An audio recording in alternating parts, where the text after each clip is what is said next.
Bonsoir à tous, nouvelle vidéo sur la chaîne de Zero Chupi. J'espère que vous alliez bien en tout cas. Alors aujourd'hui il y a pas de past à vous montrer parce que c'est une game chill en 7ème génération.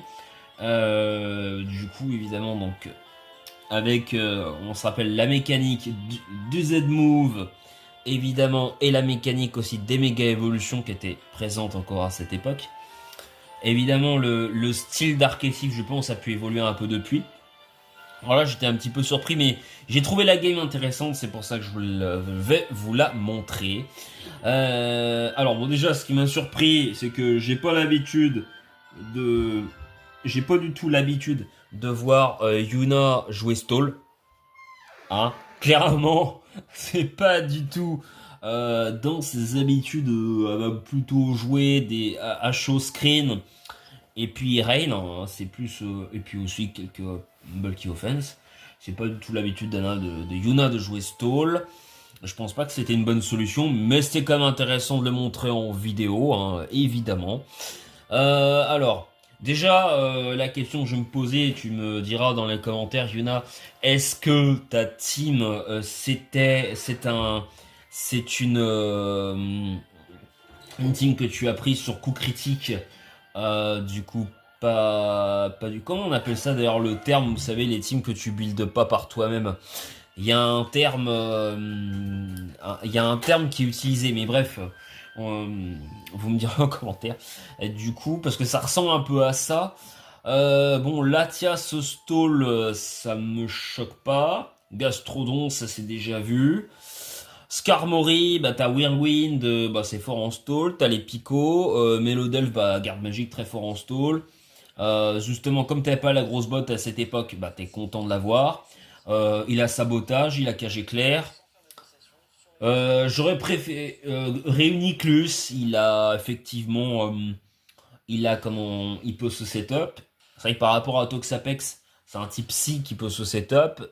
Toxapex c'est pas type psy, oui, il peut se setup parce que Toxapex lui il a accès qu'au move là stockpile, donc il a pas autre chose. Et puis c'est quand même toujours cool, c'est un Pokémon qui est difficile à rendre skill. Il a un générateur surtout. Alors pour moi, je pense que ça manquerait peut-être d'un petit Boreas dans la team qui va pivoter. Ça manquerait peut-être d'un breaker physique. Je pense. Ça manque vraiment d'un gros breaker physique. Hein. Dans la team, il n'y a que du spécial. Ça me choque. Après, Gastrodon à l'époque n'avait pas les picots. Est-ce que tu avais vraiment besoin de Gastrodon? J'avoue que personnellement, je préfère Marest en 7ème génération. Ok, qui a moins de bulk, mais Maresté, il a les pièges de roc. Si je dis pas de bêtises, oui, c'est ça. Hein. Il a les pièges de roc à l'époque ou pas, Maresté? Attends, je dis des conneries. Il a pas les pièges de roc encore à cette époque, Maresté. Putain, je sais même plus. Non, je crois pas, hein, il les avait pas. Hein. Je dis des conneries, hein. Non, il les avait pas. Non, il les avait pas. Ou je ne sais plus. Bon, en tout cas, j'aurais préféré Gliscor pour moi à Itran. Parce que Itran en soi, en stall, bah, ça se voit. J'ai pas le souvenir de stall que j'ai pu voir dans ma vie. Le peu de stall que j'ai vu, même en 7G ou même en génération 8, bah, Itran c'est beaucoup plus fort pour moi en balanced, en bulky offense. Enfin, même de manière offensive, ouais. Itran. En stall, je suis vraiment pas fan. Hein. Vraiment pas du tout fan. Donc, mais bon, pourquoi pas. Après, dans sa team, par contre, elle a pas mal d'immunité et tout, et des résistances. Tu vois, l'immunité au type feu. Elle a une résistance, une immunité au type électrique. Donc, en soi, c'est quand même, la type a quand même du sens. Mais voilà, bon déjà, la stall, pour moi, il y a clairement un problème. Et puis, il n'y a pas beaucoup de saboteurs, quoi. Là, il y a que Melodelf qui peut saboter. Donc ça c'est un peu con parce que t'aimes bien péter les Orbevilles, les Choice Scarf, tu vois ce genre de truc, ce genre de délire là.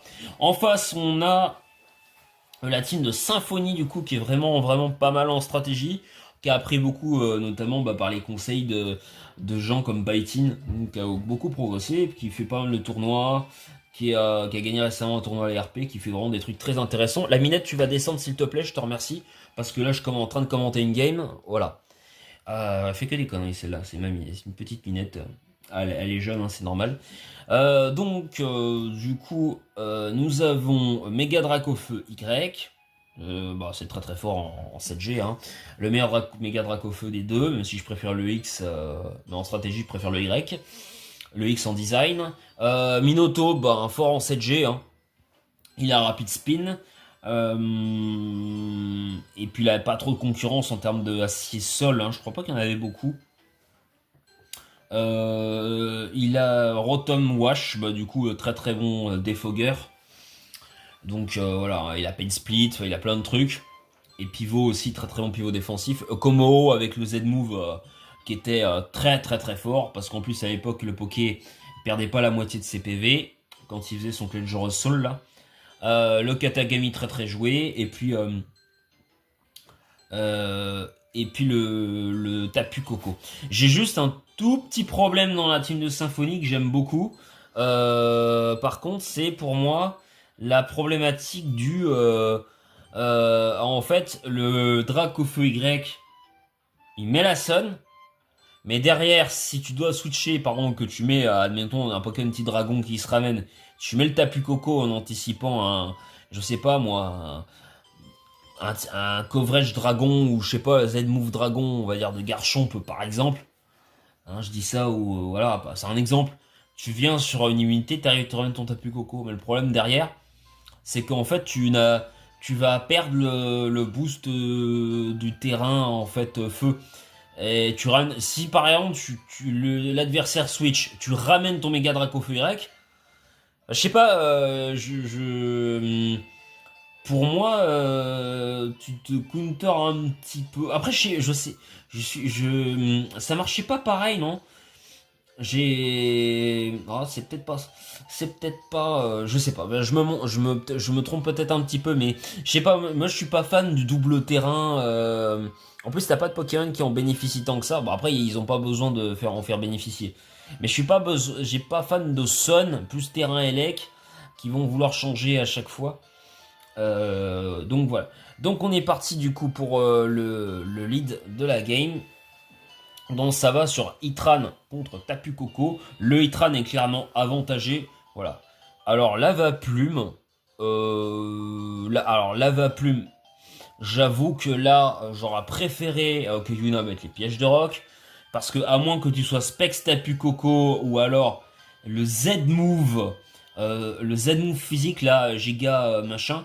J'avoue que de la part de Yuna, dans le doute, soit j'aurais mis les rocs, soit je t'avoue que j'aurais switch sur Gastrodon, qui aura peut-être été une bonne solution en vrai. Parce que si c'était le Tapu Koko physique, parce qu'il est pas rare, hein, parce qu'il jouait physique quand il a le Z-Move électrique. Là.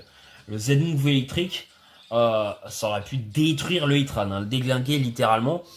Donc on sait pas, ça se trouve le Como était pas forcément obligé d'être joué avec le set classique Z-Move, hein, c'est pas obligatoire. C'est peut-être le Como qui pose des pièges de rock. À ce moment de la game, on sait absolument rien. C'est peut-être pas le Minotaur qui a les PDR. On sait pas. Et tout. Ah, je rappelle, je disais Rapid Spin pour Minotaur, mais en 7G, Rapid Spin ne boostait pas la vitesse. Non mais voilà, faut pas l'oublier. Là, ça fait séisme. Alors, je trouve vraiment ce moment-là très intéressant. Oui, en contrepartie, le Mega Dracofeu Y va se faire malheureusement toxique. Mais par contre, l'avantage, c'est qu'il y jouait Mixed. Savoir un truc, c'est que Mega Dracofeu Y, il a 104 en attaque. Tu passes de 85 avec la Mega à 104. Donc tu peux te permettre un coverage Mixed. Et séisme, c'est plus intéressant que puissance cachée sol pour faire mal à Tran. Donc peut-être qu'il a pas mis assez d'invest en attaque pour être sûr de one shot une double faiblesse, peut-être, ou c'est peut-être un rôle. Moi je pense qu'il aura peut-être dû mettre un tout petit peu plus en attaque physique, je pense Symphonie, sachant qu'en fait Mega Dracofeu Y a une énorme attaque spéciale et que le Pokémon, je pense que il aurait quand même fait l'équipe, même avec un tout petit peu moins d'invest en attaque spéciale. Le Poké fait tellement mal, les dégâts complètement insane. Je veux dire, quand tu vois que ça peut one shot ou shot des Mélodelphes avec lance-flamme, voilà quoi. Hein, et encore. Et où tu shots même des Toxapex, donc avec lance-soleil. Euh, voilà, donc là, évidemment, le Tran, ça va s'en switcher, ça va sur Como. Alors, Yuna fait le Protect, parce que t'es pas con en soi, mais ça décide de placer le Como. Là, ça décide de faire le close combat. C'est bien vu. Donc là, ça prouve que du coup, le Como est physique. Alors, c'est rare, hein, close combat Como. J'ai pas le souvenir que ce soit quelque chose de très commun. Close combat Como, c'est pas courant, hein. Non, non, c'est pas courant du tout. Parce que ouais, enfin, si peut-être jouer plutôt avec Vampipoint Mixed, hein. Il y a vraiment des sets Mixed plutôt de Como. Ça décide d'aller sur le Escadrille. C'est vrai que les Fable, je pense que là, ça anticipait le Cage Éclair ou Moonblast. Je vois plus le Cage Éclair, mais en vrai, ça a bien fait d'aller, hein. Pour l'instant, clairement, Symphonie mène la danse. En plus, le petit Minotaur est shiny. Alors, Monsieur Symphonie, pardon, j'ai n'importe quoi. Symphonie. Monsieur Symphonie a complètement raison du coup, et c'est un homme de goût. Voilà, le Rapid Spin pour enlever l'épée derrière. C'est aller sur le Skarmory, bien vu de la part de Yuna. Ça ramène le Tapu Koko. Je pense que là, de la part de Yuna, ça va souvent vouloir mettre les picots au piège de roc. Les picots. Voilà, donc ça va aller sur le méga Dracofeu Y en anticipant de manière extrêmement agressive. Ça décide d'aller sur le Gastrodon du coup en face. Je pense que là ça va devoir re-switcher. Ben là en vrai, hein, si tu veux tenter, tu vas sur Latias. Là je pense que tu vas sur Latias. Hein.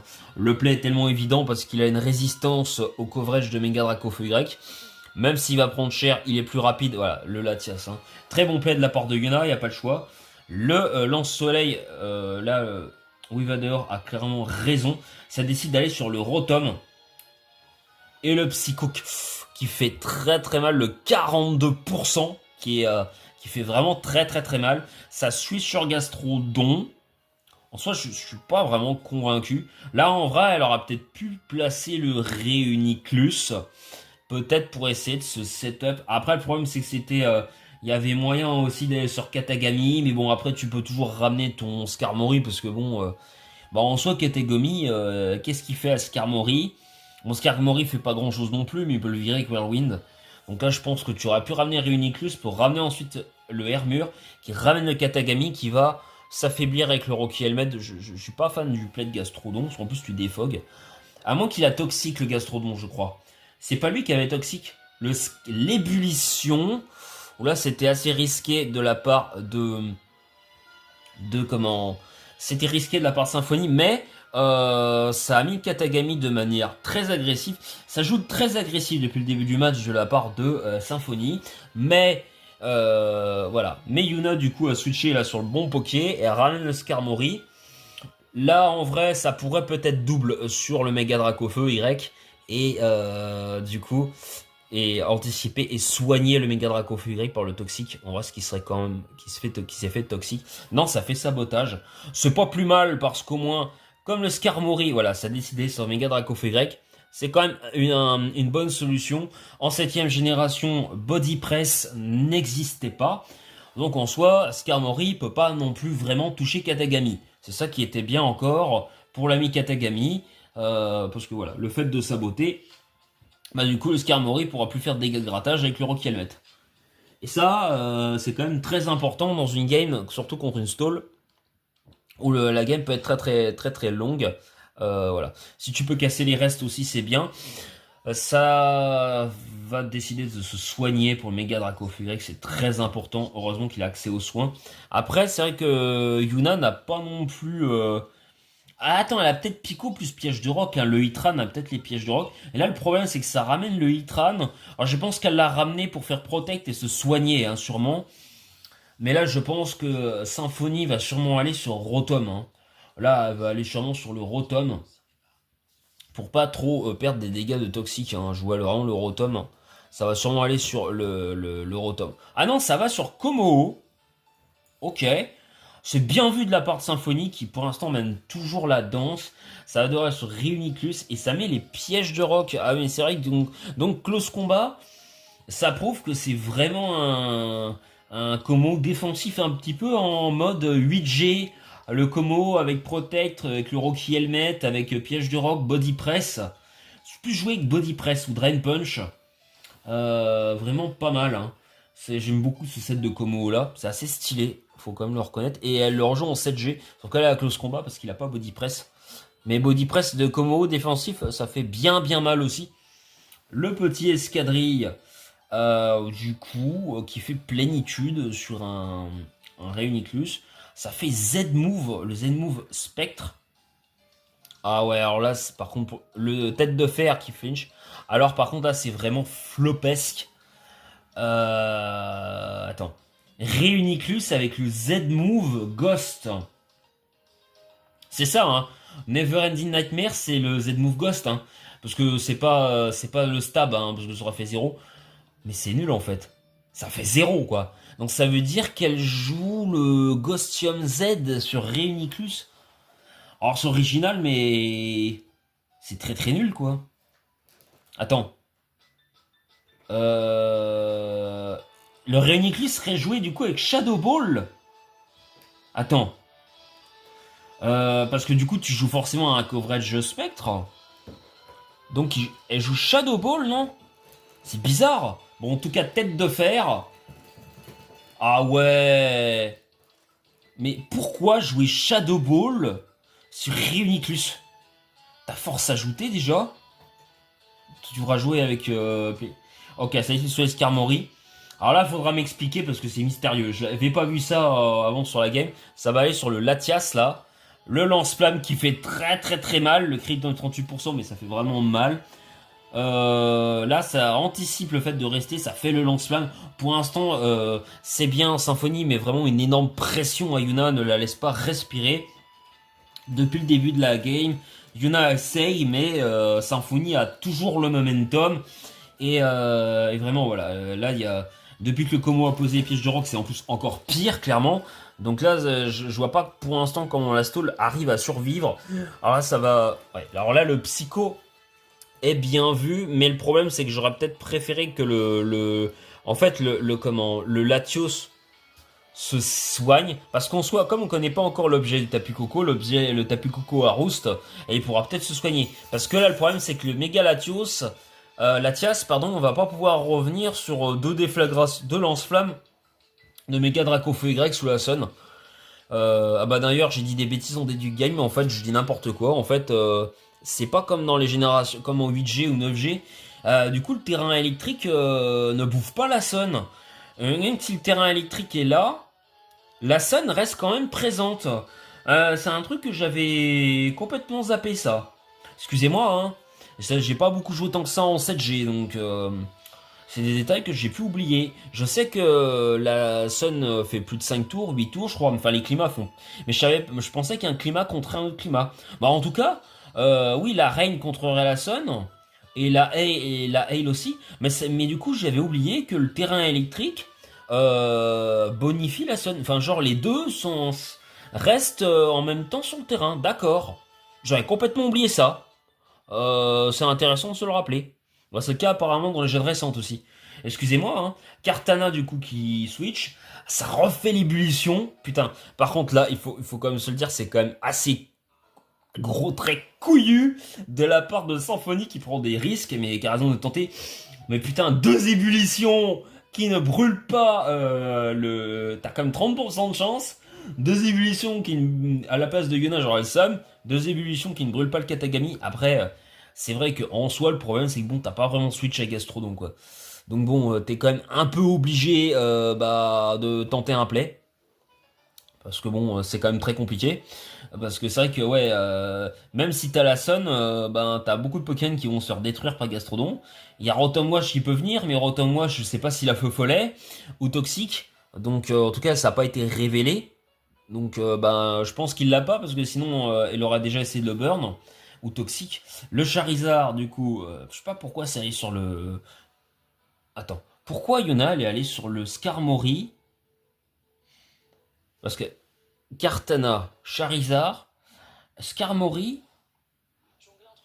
Elle a anticipé... quoi, le Katagami? J'ai pas compris.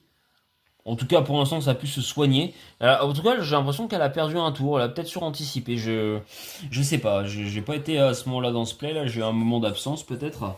Ça décide d'aller sur Rotom. Bien vu, là, par contre. Ah ouais! Oh, le lava-plume qui brûle en plus. Heureusement, il y a la... C'est quoi? La Wikiberry qui swine. Le lava-plume fait combien? Il a fait combien? 41%. Dites-moi, il est pas investi un peu en attaque spéciale le Hitran, hein, il est pas full speed F celui-là, c'est pas possible. Hein. C'est pas Hitran à avoir une grosse attaque spéciale, genre jamais la plume, c'est censé faire 41%, c'est un Rotom full def. Hein. C'est une résistance, hein, faut pas déconner. Surtout si le Rotom a quand même un investissement en HP, c'est obligé là, t'as de l'investissement en attaque spéciale Yuna hein, sur le Hitran, c'est pas possible. C'est pas possible. Ah non, mais t'as mis un peu d'invest en attaque spéciale là sur ce Poké. C'est pas possible. Mais voilà, en fait, pour moi, les erreurs que Yuna fait, c'est qu'elle pense pas assez à se soigner, notamment tout à l'heure sur le play du Méga Latias, où elle aurait dû le soigner plutôt que taper Psycho. Alors oui, il faut faire affaiblir petit à petit, mais ce qu'il faut, c'est surtout soigner le Pokémon, maintenir la pression. Après, tu peux taper et te soigner plus tard, mais il faut essayer de, voilà, de... Enfin, faut pas trop se soigner en stall, parce que justement, t'as moins de PP, mais en 7G, t'as quand même 16 PP sur pas mal de Poké. Je pense qu'il faut chercher plus à affaiblir, à toxique, mais le méga Latios aura peut-être besoin d'être soigné. Il pourra revenir 50 000 fois sur les pièges de rock, quoi. Et puis bon, son méga Latias, c'est un peu son seul breaker de la team, donc en soi t'as pas besoin de beaucoup de breakers en stall, mais généralement. Mais puis t'as des breakers sans stall, mais là ça revient sur méga Latias, bah, et voilà. Et là, vous voyez, en plus, il y a quand même heureusement de la chance, et tant mieux, c'est que le méga Latias, heureusement qu'il a pas été burn parce qu'il serait mort. Donc là, elle va se soigner, mais elle va prendre seulement elle va 50%. Donc là, c'est ça qui est un peu problématique. Le Weevader ramène le Tapu Koko, maintient toujours la pression. Tu te soignes, mais t'avances pas plus que ça, et quand tu vas revenir, ah là, ça aurait pu tenter le play, ça va sur Gastrodon. Très bien anticipé de la part de Symphonie qui a anticipé l'arrivée du Gastrodon. C'est quand même plutôt bien vu. Ça va sûrement vouloir switcher hein, encore une fois. Ah non, ça fait le Leaf Blade. Je pense que Yuna, sur ce play, avait anticipé le sabotage. Du coup, il s'est dit, bon, elle va peut-être anticiper mon Tran, ou voilà, un truc comme ça, peut-être. Ou le Skarmory, elle a peut-être cru, elle s'est peut-être dit qu'il allait faire sabotage, que le Gastrodon allait tanker et tuer avec Telluride Force. Mais non, ou Laser Glace, ou un autre move, ou son Carta, c'est une Chips, son spécial. Mais Weevader a bien compris que le Gastrodon pouvait rester, et là, bah là, ça commence à être très difficile. Alors, ça va sûrement switcher, voilà, sur le Mega Charizard. Mais bon, là, ça fait le counter. Attends, attends. Alors bon, déjà, en stall, tu joues une stall avec Itran. Tu joues une stall avec Reuniclus Z-Move Ghost. Et tu joues une stall avec un Skarmory qui a counter. Oh, c'est bien un counter, mais... Enfin, pas en stall. Enfin, pas dans ce genre de score de team là. Ouais, peut-être que j'y connais rien, mais je suis quand même très dubitatif, hein, clairement. Je t'aime beaucoup, Yuna, mais je suis vraiment très dubitatif sur ce que tu joues. Hein, je suis vraiment pas convaincu. Même si c'est sympa, et je vais pas critiquer, hein, t'as bien fait d'essayer, il faut tenter dans la vie, sinon on fait rien. Le séisme qui va quand même tuer. Là, bon, je pense que Yuna a commencé à laisser tomber. Là, en soi, voilà, là, alors, voilà, là, elle aurait pu ramener justement son méga Latias, qui pouvait en tanker une, et se soigner potentiellement. Là, il peut quand même se soigner, mais elle a quand même perdu le Tran, qui était encore le seul switching qui existait pour Tapu Koko. Et là, il n'y a plus personne. Donc là, ça commence à sentir le roussi. Là, le méga Latias, bah, t'as pas de choix que de te soigner de toute façon. Ça tape le psycho. Ah, je pense que ça aurait pu se soigner. Hein. Je pense que là, du côté de Witvader, je pense que ça sac le Pokémon. Même en faisant le soin. Hein. Je pense que ça, même si Latias se soignait, je pense qu'il s'est dit bon, maintenant c'est pas grave. Le Minotaur, on peut le sac. Peut-être mettre le Tapu Koko en mode. Et d'ailleurs, on n'a toujours pas révélé le Tapu Koko. J'ai pas vu s'il avait un autre move. Et j'ai pas vu s'il était Choice, mais je pense. C'est vrai qu'il était très joué, hein, le Choice Specs en 7G, donc il est peut-être Choice Specs. Hein. C'est possible. C'est Scarf Katagami et Specs. C'est peut-être Specs. Hein. Ah ouais! Ah oui! Ah oui, d'accord! Ah oui! Ah oui! Oh là là, il fait mal le Dazzling Gleam. Ah! Il fait mal le Dazzling Gleam. Ah oui, et oui, c'est Specs Tapu Koko. D'accord. Donc oui, c'est Specs Tapu Koko. Ok, c'est bon, c'est bon. Il a fait combien? 45%. Oui, Specs Tapu Koko. Ah, elle aurait peut-être pu rester la Symphonie. Après, ça a anticipé le Skarmory peut-être. Mais en soi, le Skarmory aurait peut-être pris cher. Hein. Ça fait cage éclair. C'est vrai que les plays de Yuna peuvent être très étonnants. En soi, ouais, on dirait que bah là, en fait, pour l'instant, elle a laissé tomber. Je pense qu'elle sait qu'elle a perdu, mais elle a laissé tomber. C'est dommage de pas essayer de se battre un peu. Voilà, alors là, ça va vouloir lancer une grosse déflagration. Un lance... Ah ouais, alors là, elle a complètement laissé tomber. Pourquoi mettre ces pièges de rock? T'as méga Latias. Même si t'as perdu, tu peux quand même essayer de faire des moves logiques quand même à la fin. Et essayer de ramener un autre kill de plus, c'est quand même dommage. Et là, le psycho qui part, putain, qui tue pas. Ah mais c'est rude. Ça tue pas.